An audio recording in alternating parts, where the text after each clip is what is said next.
At 11:47 a.m. on March 14, 1945, Private First Class Vincent Torelli crouched in a flooded foxhole on Luzon's eastern ridge, watching 32 Japanese soldiers advance through the bamboo thicket 200 yards downslope. His rifle held 8 rounds. His closest reinforcement was 400 yards behind him, pinned down by machine gun fire. In the next 90 seconds, Torelli would kill 7 men with a single thrust of a weapon that didn't exist in any U.S. Army manual, proving that the deadliest innovations in war don't come from engineers in Maryland, but from dock workers in Brooklyn, who understand that sometimes you need to make a hole big enough that nothing gets back up. The modification violated 3 separate sections of the Army's field manual on weapons maintenance.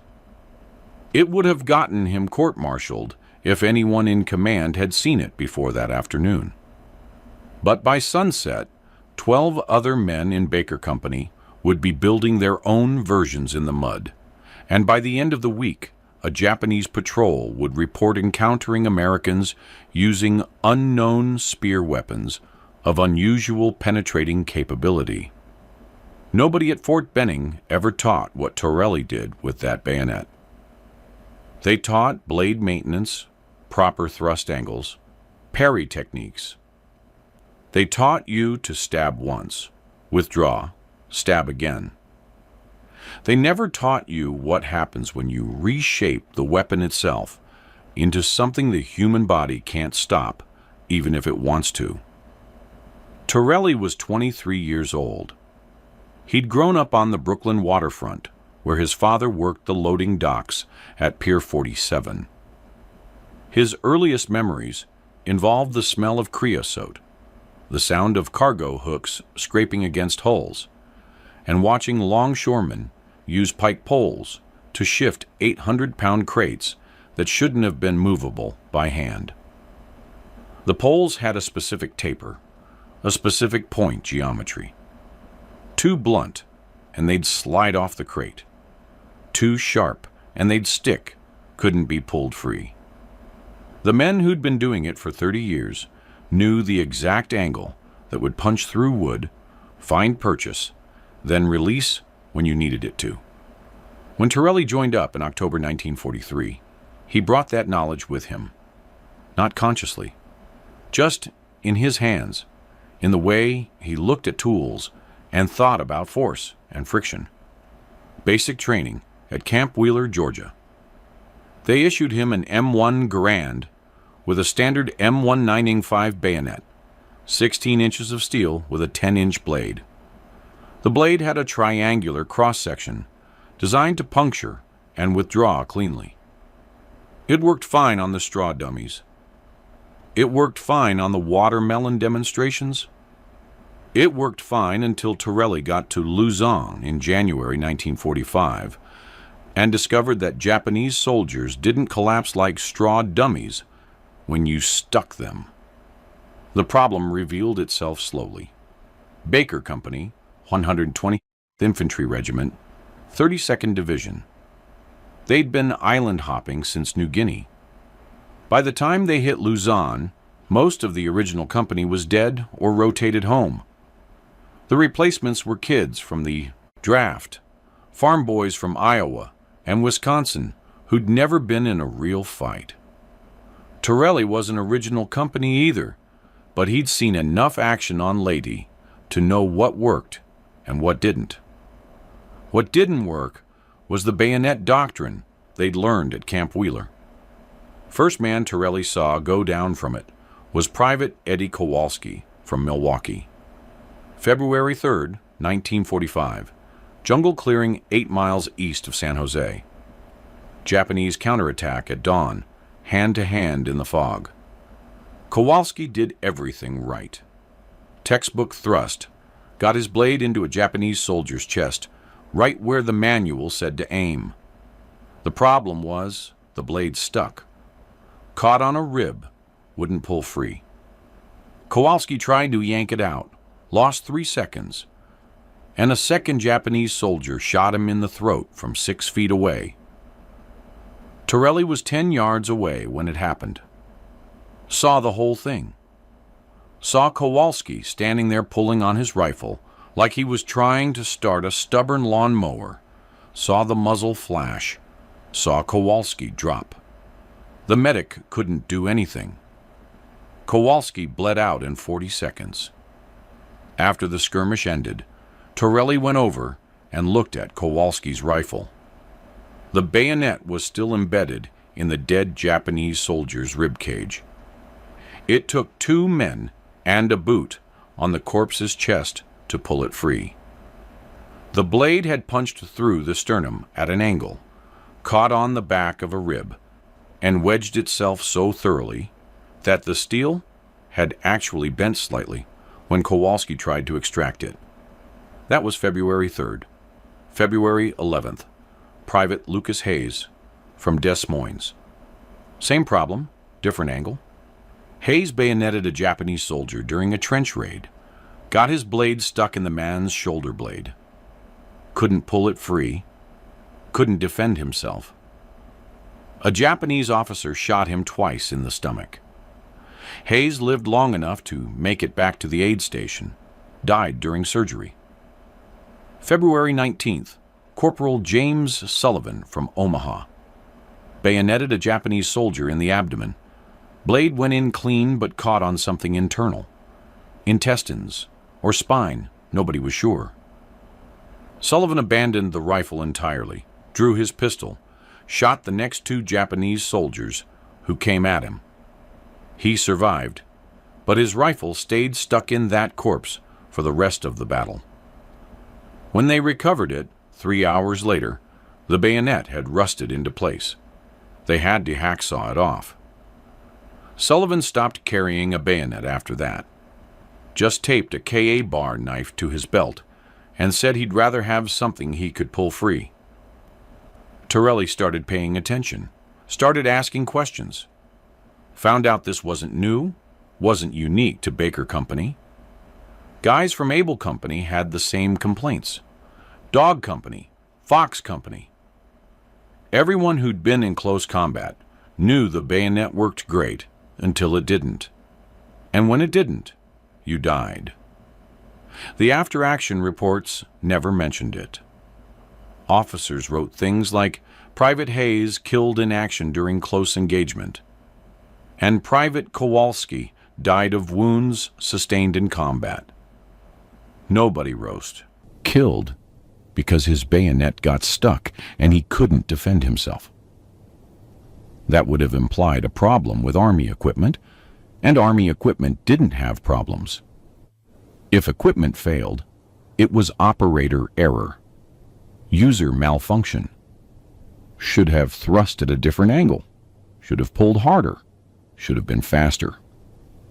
By early March, Baker Company had a 41% casualty rate in any engagement that went hand to hand.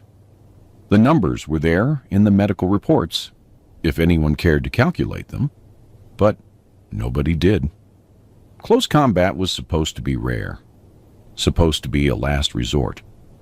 The fact that it kept happening, kept shredding rifle companies across Luzon, that was just the nature of Pacific warfare.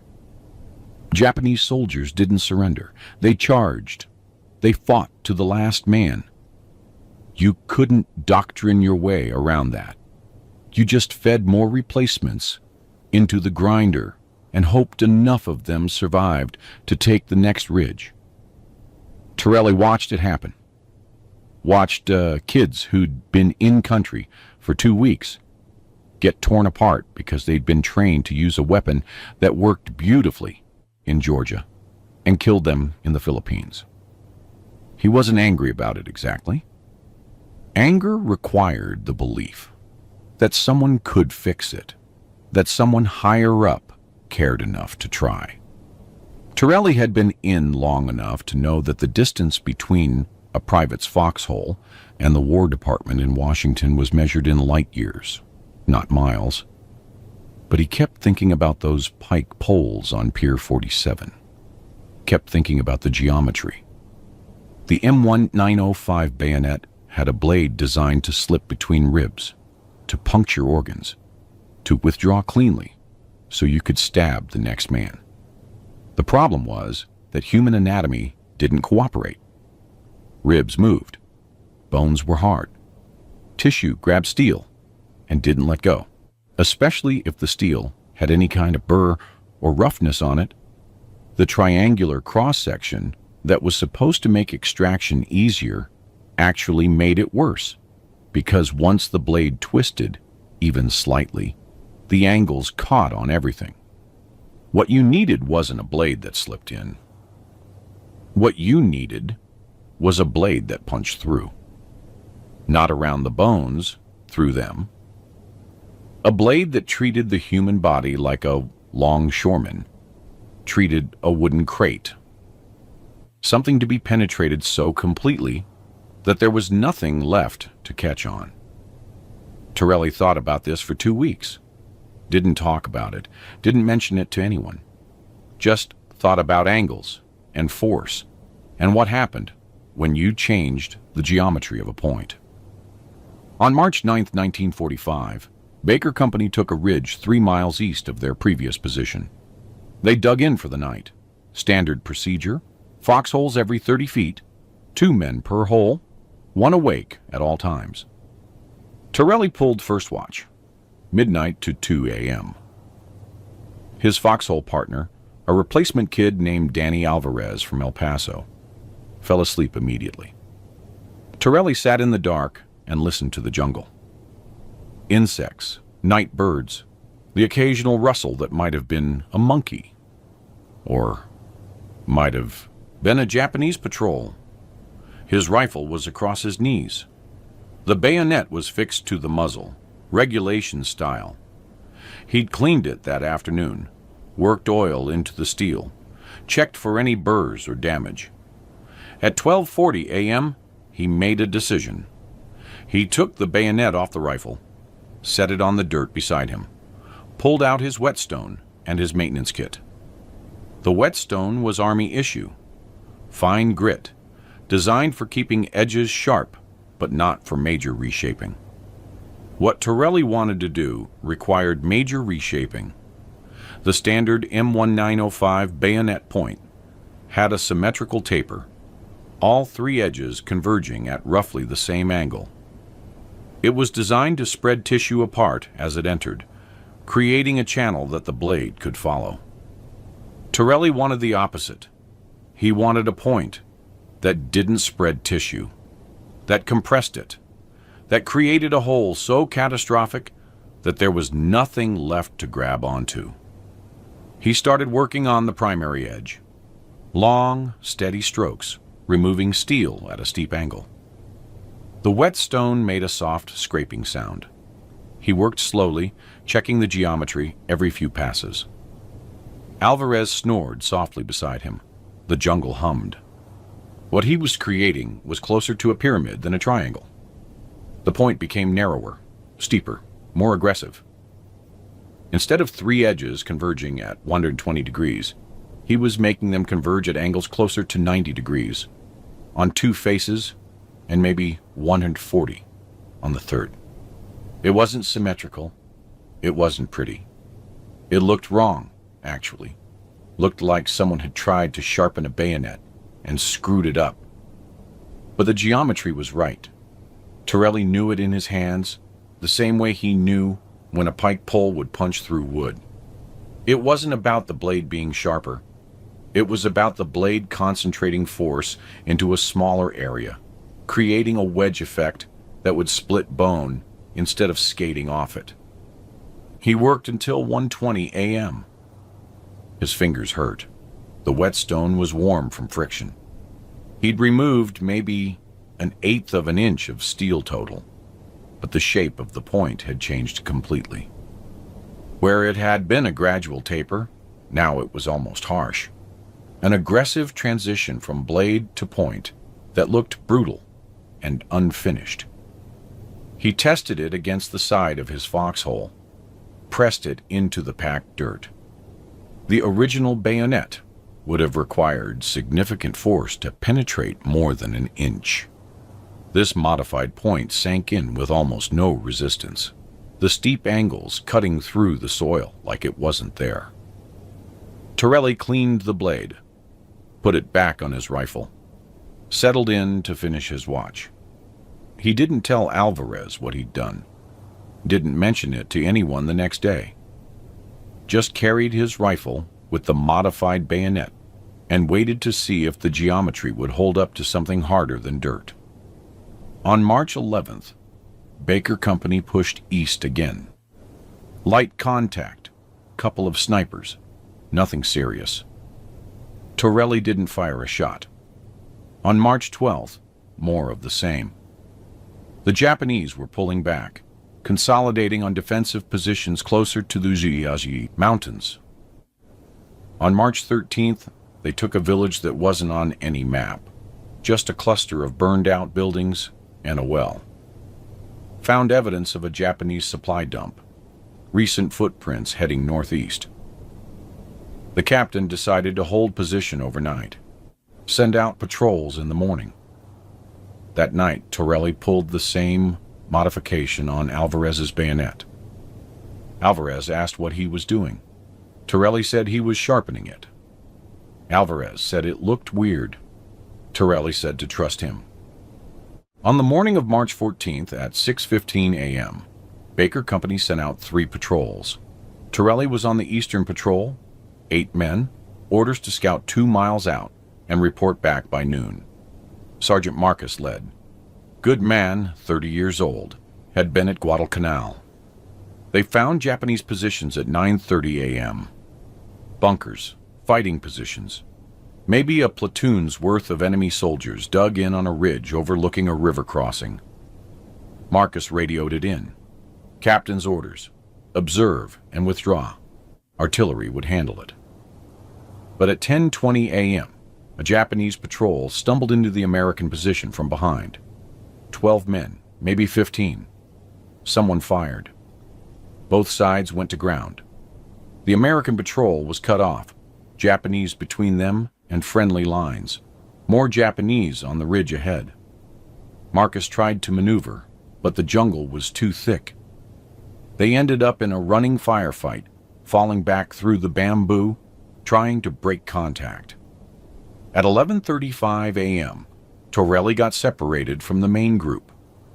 He could hear Alvarez somewhere to his left, could hear Marcus shouting orders maybe 60 yards ahead.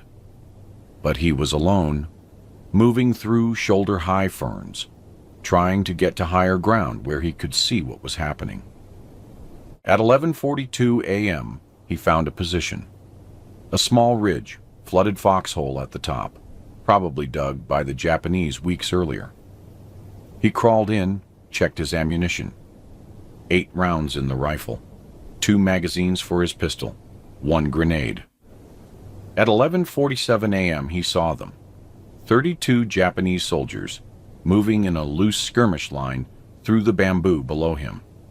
They were advancing toward where he'd last heard Marcus and the others. They hadn't seen Torelli.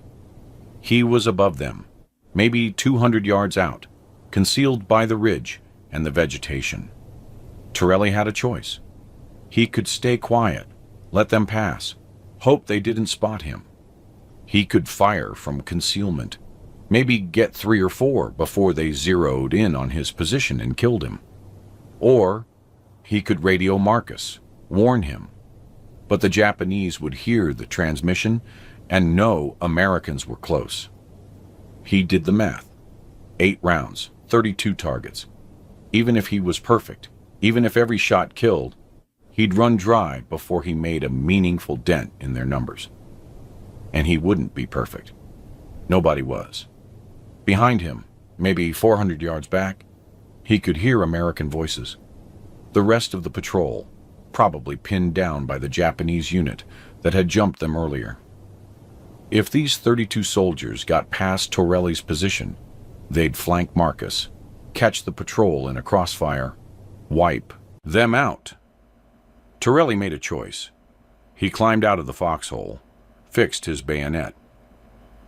The modified point caught the light differently than it used to, the angles sharper, more defined. He moved downslope, staying low, using the bamboo for cover. The Japanese soldiers were maybe 150 yards away now, still advancing, still focused on the terrain ahead. At 120 yards, Torelli picked his route.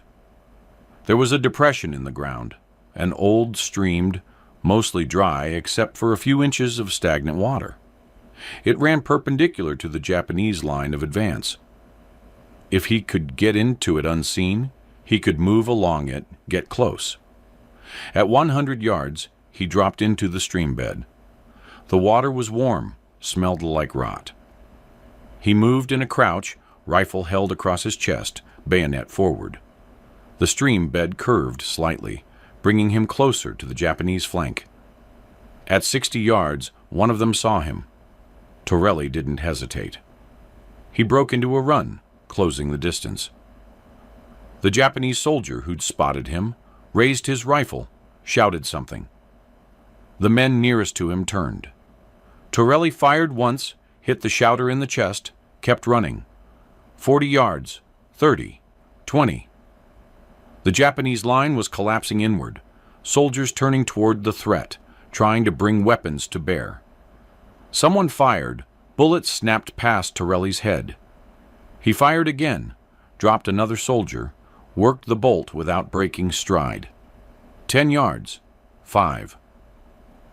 The first Japanese soldier to reach him was a kid, maybe 19, bayonet fixed, coming in with a textbook thrust aimed at Torelli's chest.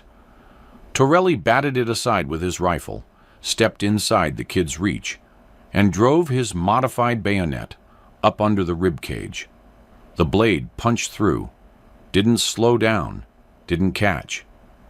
Went in like the kid's body was water, not flesh. Torelli felt the point hit spine, felt it crack through, felt the blade emerge from the kid's back. He yanked it free. Took maybe a second, maybe less. The blade came out clean, no resistance, no sticking. The kid dropped. A second soldier lunged at him from the right. Torelli pivoted, brought his rifle around, drove the bayonet into the man's throat. Same result. The modified point punched through windpipe, through vertebrae, through the back of the neck. Torelli pulled it free. The soldier collapsed, blood spraying from the exit wound. A third soldier fired point blank, missed. Torelli shot him in the face, worked the bolt, stabbed the next man who came at him. The bayonet went in just below the sternum, angled up, found the heart. The soldier tried to grab the rifle, couldn't. Torelli pulled the blade free, kicked the corpse away. 4 men down in maybe 8 seconds. The rest of the Japanese soldiers were trying to form a defensive line, but they were too close, too compressed. Torelli was inside their effective range, moving too fast for them to track with rifles. 2 more came at him with bayonets. He shot the first, stabbed the second. The blade went in through the man's chest, found a rib, and the rib shattered. The point kept going, punched out the back. Torelli yanked it free. 6 men down. A Japanese officer with a sword tried to cut him. Torelli blocked with his rifle, felt the sword bite into the wood stock, twisted the rifle, and drove his bayonet into the officer's armpit. The point went through the shoulder joint, through muscle, scraped against bone, and kept going. The officer screamed. Torelli pulled the blade free, shot a soldier who was aiming at him from 10 feet away. 8 men down, rifle empty. Torelli dropped the rifle, drew his pistol, shot the next soldier who came at him, and the next, and the next. The Japanese line was breaking, soldiers scattering into the jungle. Some were running, some were trying to regroup. A few were still advancing, still fighting. One of them stabbed Torelli in the left shoulder. The bayonet went in maybe 2 inches, scraped off his shoulder blade, pulled free. Torelli shot the man twice, center mass, turned and shot another soldier, who was raising his rifle. The slide locked back, pistol empty. Torelli picked up his rifle. No time to reload. A Japanese soldier charged him. Torelli met the charge, drove his bayonet into the man's sternum. The point hit bone, cracked through, penetrated the chest cavity. Torelli felt the blade punch through the back of the rib cage, felt it emerge on the other side. He yanked it free, swung the rifle like a club, hit another soldier in the head with the stock. The Japanese line collapsed. Soldiers were running, abandoning positions, disappearing into the bamboo. Torelli stood in the stream bed, breathing hard, covered in blood that wasn't his, except for the wound in his shoulder. Around him, 11 Japanese soldiers lay dead or dying. The rest were gone. He counted his kills. 7 had died on his bayonet, 4 from gunfire, 11 total out of 32. The other 21 had broken and run. Torelli reloaded his rifle, reloaded his pistol, sat down in the stream bed and waited for his hands to stop shaking. At 12:03 p.m., Marcus found him. The sergeant looked at the bodies, looked at Torelli, didn't say anything for a long moment. "You all right?" Marcus asked finally. "Got stabbed," Torelli said. He showed Marcus the shoulder wound. It was bleeding, but not bad. More of a deep cut than a penetration. Marcus looked at the Japanese corpses again. "You do all this?" "They were heading for your position," Torelli said. "Couldn't let them flank you." Marcus counted the bodies. "Jesus Christ, Torelli. How many rounds did you fire?" "Maybe 8, 10. Rifle went dry pretty quick." "The rest?" Torelli looked at his bayonet. The blade was covered in blood, but the steel underneath was clean. No burrs, no damage. "Bayonet." Marcus walked over to the nearest corpse. Japanese soldier, maybe 25 years old, massive wound in his chest. The exit wound was the size of a fist, ribs shattered outward, organs visible through the hole. Marcus had seen plenty of bayonet wounds in 2 years of combat. This didn't look like any of them. "What the hell did you do to your blade?" Marcus asked. "Sharpened it," Torelli said. "Bullshit. I've seen sharp. This is something else." Torelli didn't answer. Marcus examined 2 more bodies. Same result. Catastrophic wounds, bones shattered, exit holes that looked like they'd been made by something much larger than a bayonet. On one corpse, the blade had punched through the spine so thoroughly that the vertebrae had split in half. "Show me your bayonet," Marcus said. Torelli hesitated, then handed over his rifle. Marcus looked at the blade for a long time, turned it in the light, ran his thumb along the edge, careful not to cut himself. The modification was obvious, once you knew to look for it. The point geometry was all wrong, too steep, too aggressive. "You file this yourself?" Marcus asked. "Yeah." "When?" "A few days ago." "This what you were doing in your foxhole? Thought you were sharpening?" "Alvarez said his blade looked weird too." "Yeah." Marcus handed the rifle back. "You know, this violates about 3 different regulations." "Yeah. Could get you court-martialed." "I know." Marcus looked at the bodies again, looked at Torelli, made a decision. "How long does it take?" "The modification." "Hour, maybe, if you know what you're doing." "Could you do it to my blade?" Torelli looked up. "Seriously? I just watched you kill 7 men with a bayonet and walk away. Whatever you did to that blade, it works. I want it." That night, back at the company position, Torelli modified Marcus's bayonet. Word had spread about the fight. Alvarez had told everyone who'd listened that Torelli had charged 30 Japanese soldiers and killed half of them with a blade. The numbers got exaggerated with each retelling, but the core of the story stayed the same. Torelli had done something that shouldn't have been possible. By morning, 4 more men asked Torelli to modify their bayonets. By afternoon, it was 8. By evening, it was 12. Torelli spent 3 hours after dark, sitting in a foxhole with a whetstone, reshaping blade after blade.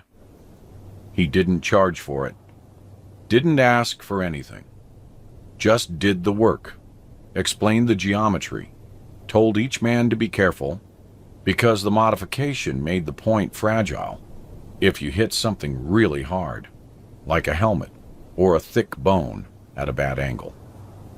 The captain noticed on March 16th, noticed that suddenly half of Baker Company had bayonets that looked like they'd been filed by a drunk man. He called Torelli in, asked what the hell was going on. Torelli explained, showed the captain his bayonet, explained the problem with standard blades getting stuck, explained the pike pole geometry, the way a steeper point would punch through bone instead of catching on it. The captain listened.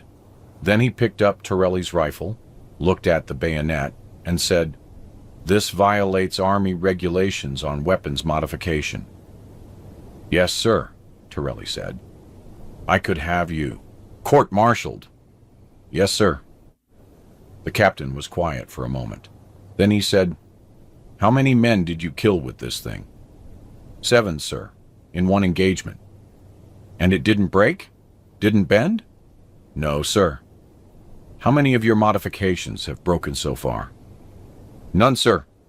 The captain set the rifle down. "Do mine." By March 20th, every man in Baker Company who was willing to void his weapon warranty had a modified bayonet. The men who were nervous about court-martial kept their blades standard. That was maybe a third of the company. The rest wanted the modification, wanted the blade that punched through instead of getting stuck. On March 23rd, Baker Company hit a Japanese defensive line on a ridge overlooking the Cagayan Valley. The fight went hand to hand in the trenches. 16 Americans used bayonets. 14 of them had modified blades. The after-action report noted unusually effective close combat performance, but didn't explain why. What it didn't mention was that not a single American died from a stuck bayonet that day. What it didn't mention was that Japanese soldiers who'd been stabbed with standard bayonets sometimes survived long enough to fight back, while soldiers stabbed with modified bayonets didn't. The captain wrote in his personal log, "Something has changed. In how my men fight hand-to-hand, casualty rates in close combat have dropped significantly. Investigating cause." He already knew the cause. He just didn't want to put it in an official report. On March 27th, a Japanese patrol engaged Able Company, 3 miles north of Baker's position. During the firefight, the patrol captured an American rifle. They brought it back to their headquarters. An intelligence officer examined it. He noticed immediately that the bayonet had been modified. He wrote a report describing American spear weapon with unusual point geometry, creating wounds inconsistent with standard bayonet design. The report made it to a Japanese colonel who'd been fighting Americans since Guadalcanal. He read it, looked at the sketches the intelligence officer had drawn, and wrote in the margin, "Investigate whether this is isolated or widespread. If widespread, adjust close combat doctrine accordingly." By early April, Japanese units across Luzon were reporting encounters with Americans using modified bayonets. The descriptions varied, but the pattern was consistent. wounds that were larger than they should be, penetration that went deeper than standard blades, American soldiers who could kill multiple enemies in seconds and walk away. On April 8th, a Japanese veteran named Sergeant Takeshi Yamamoto encountered an American with a modified bayonet during a night raid. Yamamoto had survived 3 years of combat.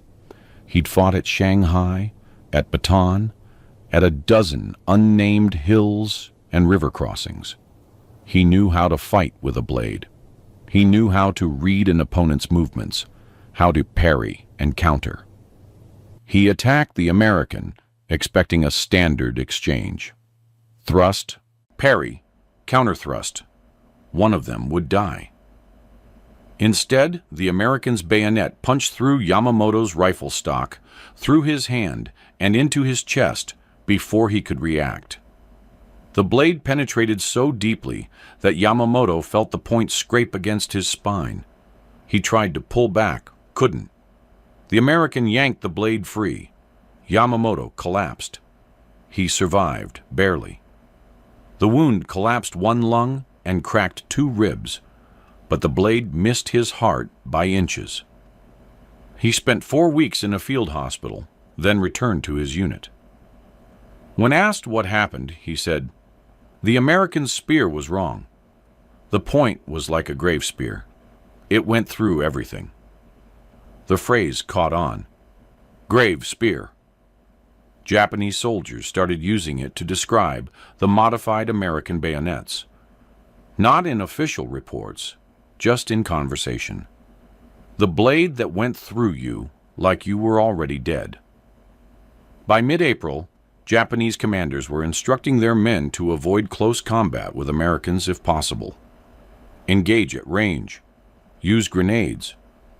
Don't close with bayonets unless you have overwhelming numbers. The Americans had changed something, had adapted their weapons in a way that made them more lethal at arm's length. None of this made it into American intelligence reports. The U.S. Army had no idea that Japanese doctrine was shifting because a dock worker from Brooklyn had filed down his bayonet point in a foxhole at midnight. On April 19, 1945, the Army's Ordnance Department received a field report from a major stationed with the 32nd Division.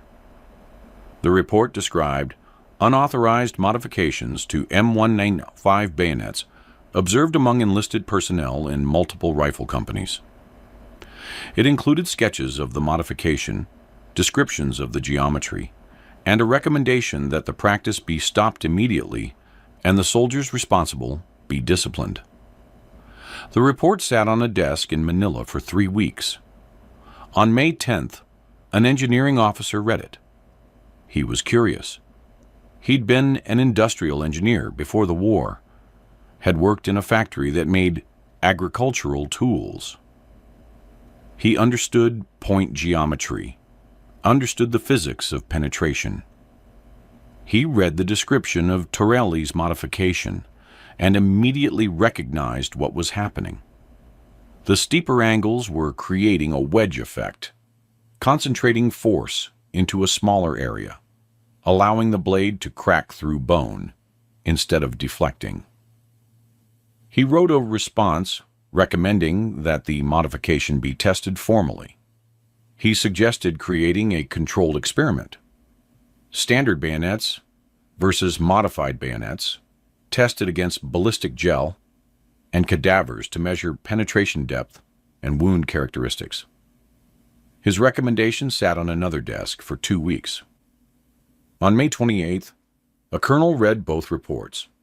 He'd been at Bataan, had seen close combat, had lost men to stuck bayonets. He understood the problem intuitively.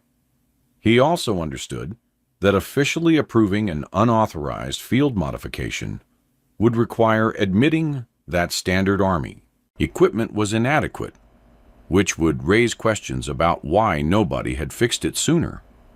He made a decision. He wrote a memo stating that field modifications to edged weapons are not recommended but will not be subject to disciplinary action if they do not compromise structural integrity of the blade. It was bureaucratic language that meant, we're not going to stop you, but we're not going to help you either.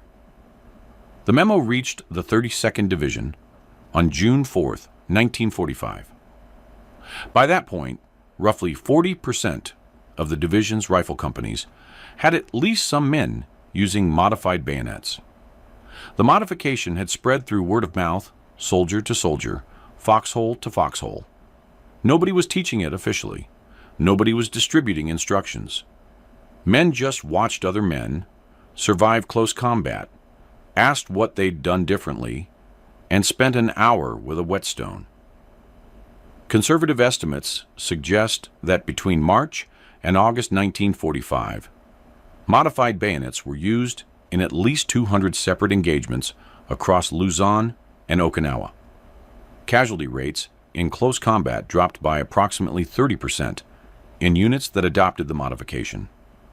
That translates to maybe 60-80 American lives saved, maybe more if you count the Japanese soldiers who broke and ran instead of fighting when they saw what the modified blades could do. Nobody received a medal for it. Nobody received a commendation. The Army never officially acknowledged that the modification existed. On August 15, 1945, Japan surrendered. The war ended. Vincent Torelli came home in November. He was 24 years old. He had a Purple Heart for the shoulder wound, a Bronze Star for the fight on March 14th, and a lot of memories he didn't talk about. He went back to Brooklyn, got his old job back on the docks at Pier 47, married a girl named Rosa, who'd grown up 3 blocks from his apartment. They had 2 kids. Torelli worked the docks for 33 years, retired in 1978, died in 1991 at the age of 69.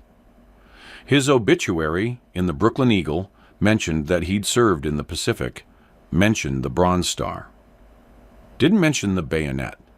Didn't mention that he'd changed the way men fought and died on Luzon. In 1987, a military historian named Dr. Sarah Chen was researching close combat tactics in the Pacific Theater. She found a reference in a Japanese intelligence report to American grave spears. She spent 2 years tracking down the origin, interviewing veterans, digging through field reports and personal logs. She found Torelli in 1989. He was 67, living in a retirement community in Queens. She asked him about the bayonet modification. He said he'd just been trying to keep his friends alive. Said he didn't think it was a big deal. Said plenty of other men had done the same thing. He just happened to be the first. Dr. Chen asked if she could write about it. Torelli said sure, but nobody would care. She published a paper in 1992, a year after Torelli died. The paper was titled Field Modifications to Edged Weapons in the Pacific Theater, the Torelli Bayonet and its Impact on Close Combat Doctrine. It got published in a small military history journal. Maybe 200 people read it. 10 years later, the U.S. Army's Infantry School at Fort Benning updated its bayonet training manual. The new manual included a section on alternative point geometries for maximum penetration. The modification described was essentially what Torelli had done in his foxhole in 1945, refined slightly, given a technical name, presented as if it had been developed through careful engineering analysis. Nobody mentioned Torelli. Nobody mentioned that the innovation had come from a private who'd learned about physics from moving cargo on a Brooklyn dock. That's how innovation actually happens in war. Not through committees in Maryland, not through engineering departments with budgets and timelines, through 23-year-old privates who watched their friends die and decide that following regulations matters less than coming home alive. Through dock workers who understand that sometimes the difference between life and death is a question of angles, of geometry, of how you reshape a piece of steel when nobody's watching. Torelli didn't change warfare. He didn't revolutionize doctrine. He just filed down a bayonet point in a foxhole and killed 7 men who would have killed his friends. The fact that it saved lives, that it spread across the Pacific, that it eventually became official doctrine 60 years later, that was all secondary. That was just what happened when you took a problem seriously enough to solve it yourself instead of waiting for someone else to fix it. The grave spear, the blade that punched through like you were already dead. Invented by a man who spent his life making holes in wooden crates and came home to do the same job until his hands gave out. If you found this story compelling, please like this video. Subscribe to stay connected with these untold histories. Leave a comment telling us where you're watching from. Thank you for keeping these stories alive.